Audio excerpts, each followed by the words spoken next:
Welcome to another deep dive, and this one is honestly going to be a wild ride. We're diving into the death of Hamas leader Yahya Sinwar, a story that, at first glance, seems pretty straightforward, but as we dig in, you'll see it's anything but. We've got two really interesting articles for you today, one from Al Jazeera and another from NPR, and they both give us a slightly different angle on this whole thing.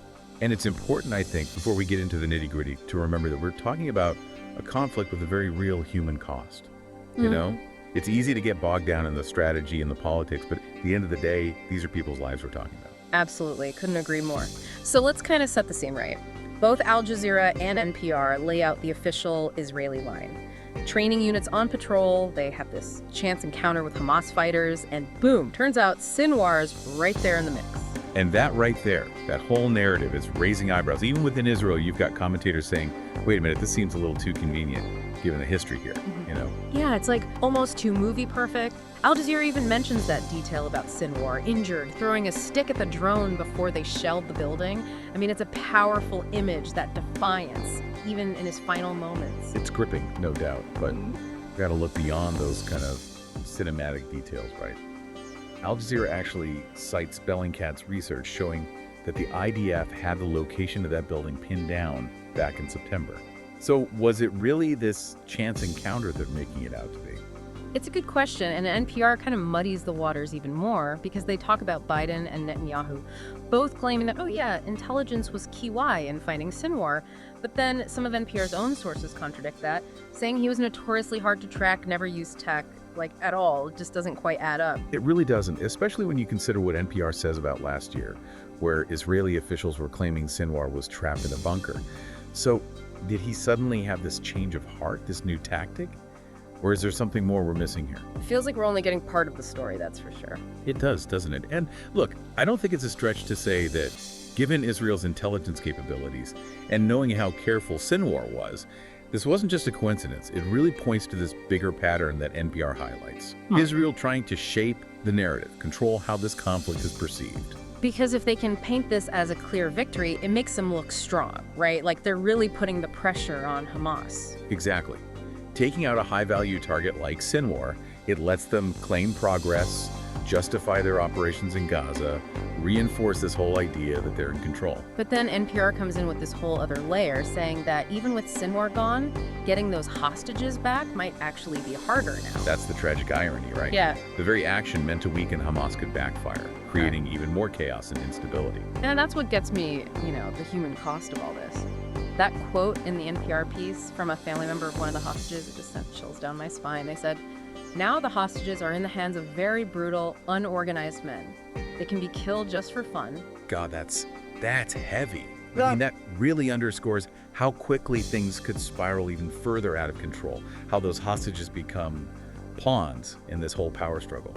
And that potential for things to spin out, it makes you realize, gotta understand who Sinwar really was. Yeah. This wasn't just some, mid-level Hamas guy. Right. Al Jazeera goes deep into his history, and it's like straight out of a spy thriller. Founding member of their military wing, imprisoned by Israel for, get this, over 2 decades. Then in 2011, he's released in a prisoner swap. Talk about a life marked by this conflict. You gotta think, all those years in prison, as Al Jazeera points out, they didn't break him. They made him a legend in Hamas. He wasn't just a fighter anymore. He was the guy who'd stare down the enemy and come back stronger. Yeah, like the ultimate symbol of resistance, right? Years of confinement, and he emerges even more determined, more committed. And both articles really emphasize that about him. The discipline, the strategic mind, he was almost mythical in his ability to stay one step ahead of Israeli intelligence. Which makes this whole thing even more mind-blowing, right? It's not just that they took out a leader, it's like they shattered this aura of invincibility he had. Exactly. So even with all the unknowns, the potential blowback, you can see why Israel's projecting this image of total victory. I mean, let's be real, this was a huge win for them. Oh, absolutely. Sinwar was public enemy number 1, the mastermind behind that horrific attack last October that basically threw the whole region into chaos. They'd been hunting him for years. This was personal. And Al Jazeera even lays out all the resources they threw at it. You've got the Shin Bet, their internal security agency, on the case, intel sharing with the U.S. They were even using ground-penetrating radar to find those underground bunkers. They were pulling out all the stops, and yet it comes down to this supposed chance encounter by a bunch of trainees. I don't know, man. Something still feels off about the whole thing. That's the thing, isn't it? That gap between the story they're telling and what we're seeing on the ground, it makes you wonder. It makes you wonder if this was really just luck or if there was something more at play here. And if so, what does it mean, not just for Hamas, but for everyone? Now that is the million-dollar question.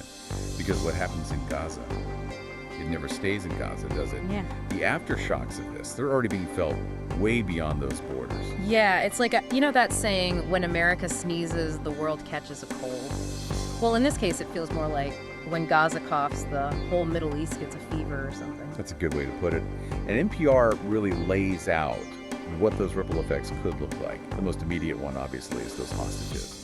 Right, because with Hamas in disarray now, who even knows what'll happen to them? It's just an awful situation, and it feels like, if anything, their options just got even more limited. Yeah, and that quote from the hostage's family member in the NPR article, it really drives that point home, you know?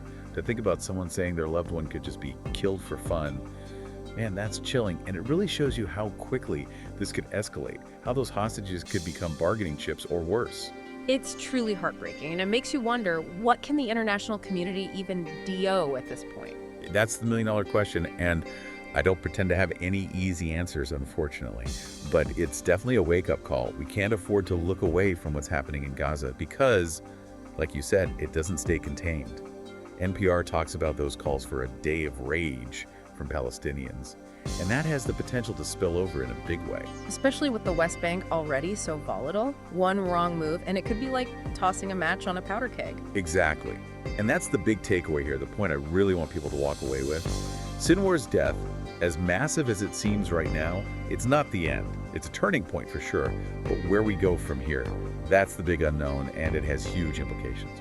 So what you're saying is, don't just read the headlines and move on. 100%. Look past the victory laps, the declarations of mission accomplished. What we've uncovered here, it's way more nuanced than that. We're talking intelligence games, propaganda wars, power struggles within Hamas itself, and at the heart of it all, the human cost, the real people caught in the crossfire. It's a conflict that, sadly, seems very far from over. Well, this has been, I gotta say, a pretty heavy deep dive, but also incredibly eye-opening, wouldn't you say? Couldn't agree more. So, to everyone listening, keep asking those tough questions, keep digging for those different perspectives, and most importantly, don't forget about the human beings at the center of this whole thing. Perfectly said. And on that note, we'll leave you to ponder all of this. Until next time, keep diving deep, everyone.